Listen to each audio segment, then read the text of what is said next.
El ascenso de Vladimir Putin y su clan de San Petersburgo ha sido descrito como maquiavélico. Pero se lo representa mejor con los logros de Don Vito Corleone, la red de traiciones. El secreto y las fronteras borrosas entre lo que es negocio, lo que es gobierno y lo que es delito. Todo está en los libros de Mario Puzo. Así relató en su libro Winter is Coming el ajedrecista Garry Kasparov a la Rusia actual bajo el poder del ex agente de la KGB. Un veterano escritor, desde el exilio, pasó el necesario tamiz de realismo mágico por Nicolás Maduro e hizo un paralelo. Comparó al dictador que habla con aves con Pablo Escobar Gaviria, el capo narco colombiano muerto en diciembre de 1993. Quien se incorporó fugazmente a la política, y alguna vez soñó con presidir su tierra. Quizás sean esas fronteras entre ficción y realidad las que unen a ambos jerarcas.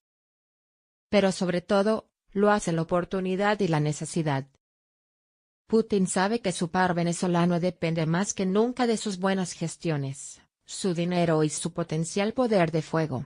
El caraqueño, encerrado y sin capacidad de respuesta, se entrega al abrazo ruso. Ironías de un relato épico, quien desde Miraflores jura luchar contra el imperio. Permite que cruzados milenarios ingresen a sus fronteras convirtiéndose él mismo en su vasallo. La hipoteca de Maduro para luchar contra el imperialismo se torna, poco a poco, en su piedra más pesada. Y sus acreedores no solo radican en Moscú, sino en otros dos puntos bien alejados de Caracas, Teherán y Beijing.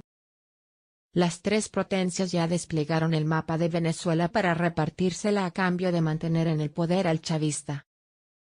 Planean convertir al país sudamericano en su nueva Siria. Un negocio multimillonario y una conquista geopolítica clave en América Latina. Al menos intentan hacerlo. China de esta sirialización participa una potencia que no actuó al menos abierta y militarmente durante la penetración ruso-iraní en Damasco.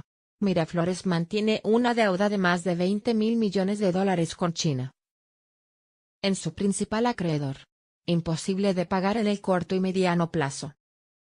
A cambio, Xi Jinping recibe cientos de miles de barriles de petróleo diarios. Sin embargo, no alcanzan por la caída en la producción y el compromiso deberá reestructurarse. El precio será altísimo. Además de apoyo en foros diplomáticos, la administración comunista dedicó tiempo a una campaña propagandística para exculpar al chavismo de los recientes apagones masivos, y enfocar la responsabilidad en un rival común, los Estados Unidos. Beijing arremetió contra la Casa Blanca acusándola de estar detrás de las fallas eléctricas mediante ciberataques. Llamativo, es en el gigante asiático desde donde salen los mayores golpes digitales hacia el resto del mundo. Admisión: autoridades chinas ya interfirieron en plantas de generación de energía de Maduro, durante la crisis que oscureció la nación. El gigante asiático se ofreció a mitigar las consecuencias enviando ingenieros y ayuda tecnológica para evitar profundizar la catástrofe que repercutió sobre la salud pública. Pero no es la única estrategia oriental por estas latitudes. Principalmente, aprovecha la debilidad económica y financiera de los estados latinoamericanos para penetrar sus administraciones.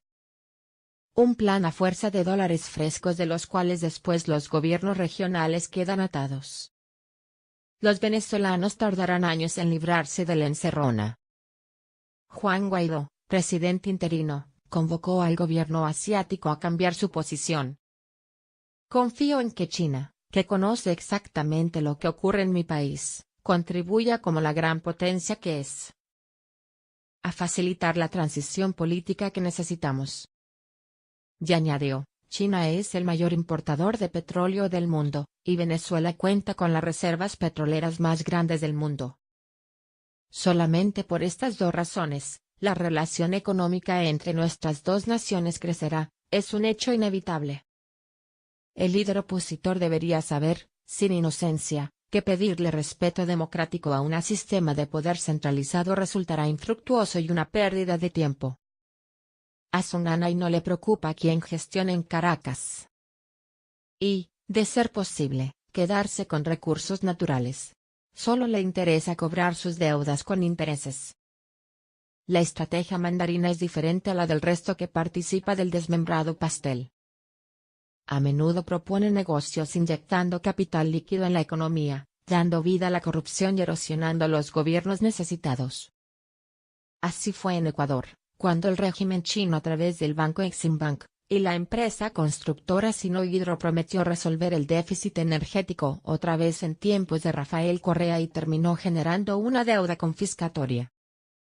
A cambio, Jinping logró generosísimos descuentos en petróleo que luego vendía a valor de mercado. Un lucro que pocas escuelas de negocio en el mundo podrían imaginar. Ganbei, dijeron y chocaron sus copas tanto en Quito como en Beijing al cerrar el acuerdo. Porque alguien se benefició en el país latinoamericano. En Venezuela, la deuda es aún mayor. Sumado al préstamo con el poder central, empresas orientales invirtieron $60.000 millones en los últimos años. Todos se preguntan dónde está ese tsunami de capital fresco.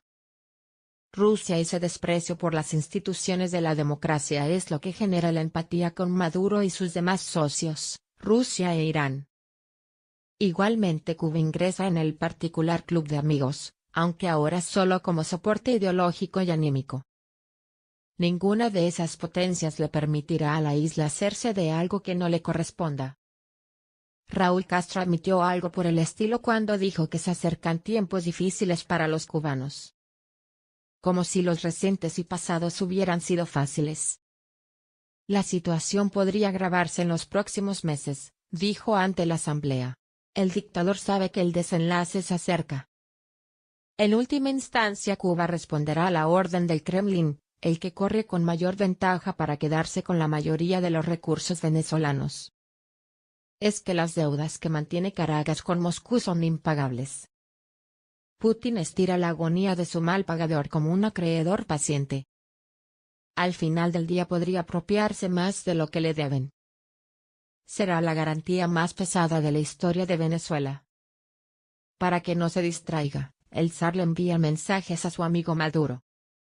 Lo hizo por medio de su viceministro de Finanzas Sergei Stvorchak, quien recordó a través de la agencia de noticias estatal TASS que el país latinoamericano no había cancelado la cuota de marzo de $100 millones.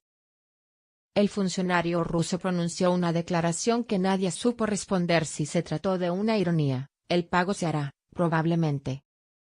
Actualmente, gracias a la generosidad del usurpador de Miraflores, el Estado ruso puede estar tranquilo. El balance contable le da positivo gracias a su amazónica presencia en zonas de explotación minera y refinerías de la saqueada nación. A través de la empresa Rosneft y su patrón, Igor Sechin controla varios de los más prolíficos campos de extracción y destilerías en tierra venezolana. Posee el 40% de Petromonagas, de Petroperijá y de Petrovictoria, el 32% de Petromiranda, y mismo porcentaje del bloque Junín 6 y el 27% de Boquerón. Además de otra industria que Rusia conoce bien, la gasífera. Pero pese a esta omnipresencia, la producción de crudo está en sus mínimos históricos.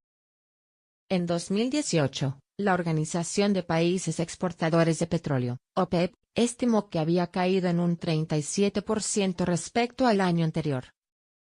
A 1,17 millones de barriles diarios, el nivel más bajo de los últimos 30 años.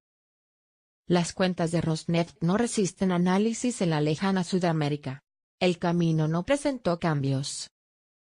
Ninguna empresa que rinda explicaciones a sus accionistas mantendría sus operaciones en un lugar inviable si no tuviera un soporte político superior y unos planes a largo plazo. Tanto la compañía como su director Sechin no están para derrochar fama.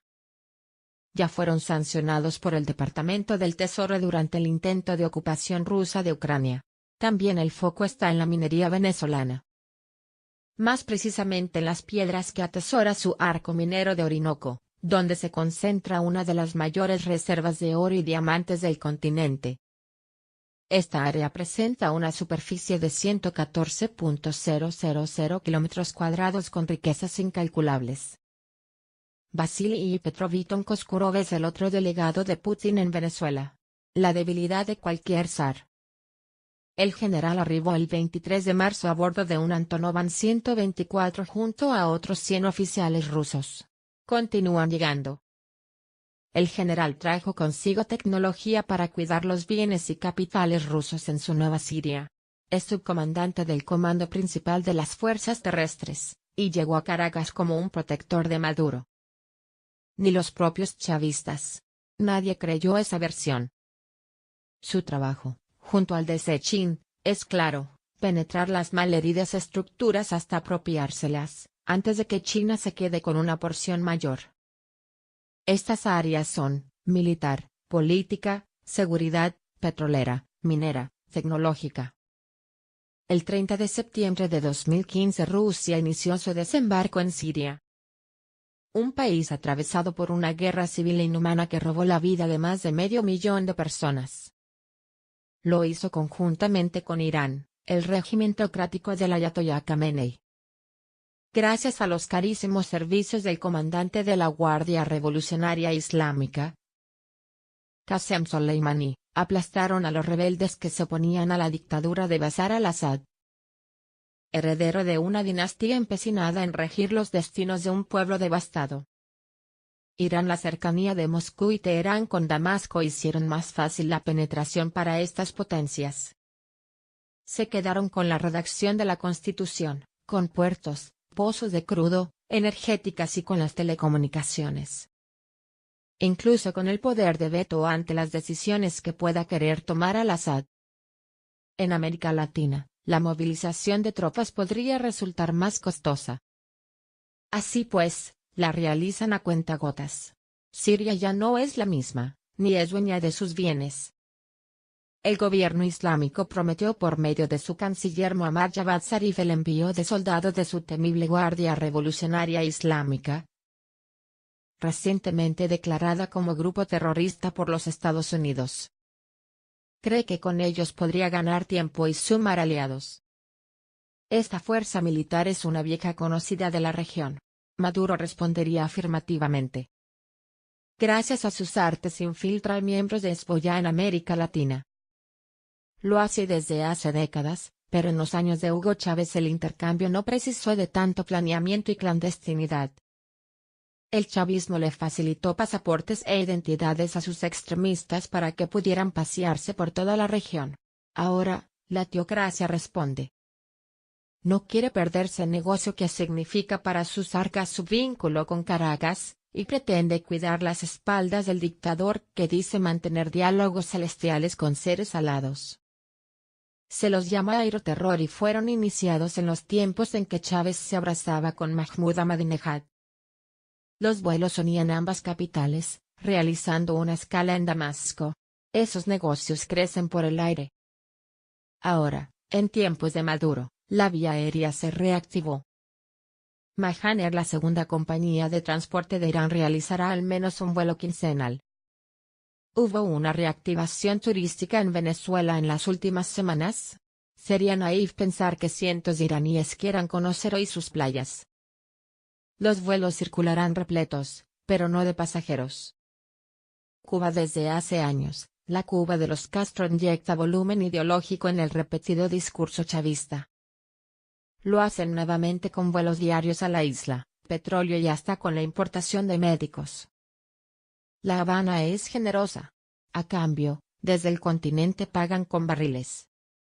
Gracias al Convenio Integral de Cooperación Cuba-Venezuela firmado en 2000 entre Chávez y Fidel Castro, penetró el antiguo ejército de Simón Bolívar con sus servicios de inteligencia en cada uno de sus escalones. Pero no solo en las Fuerzas Armadas, sino también en la economía, la administración del gobierno, los medios de comunicación y su política exterior. Asimismo capacitó al Servicio Bolivariano de Inteligencia Nacional, SEBIN, con sus cuerpos del G2. Lo moldeó a su imagen y semejanza. Ambas agencias de espionaje realizan el seguimiento en tierra venezolana de todos los opositores del régimen. De acuerdo a lo explicado por el ex miembro del Tribunal Supremo de Justicia en el exilio, Rafael Ortega. Una vez muerto Chávez, Maduro se abrazó aún más a sus aliados. Fue así que creó el Centro Estratégico de Seguridad y Protección de la Patria, CESPA, para unificar la información que sus espías propios y castristas reunían de los opositores. La maquinaria de espionaje incluía expertos en ciberataques, control de llamadas y escuchas telefónicas. Todos esos datos no solo eran procesados por el CESPA, sino además por Cuba. Una Gestapo con sones de jorobo. Actualmente no se conoce cuántos son los oficiales cubanos designados en el continente.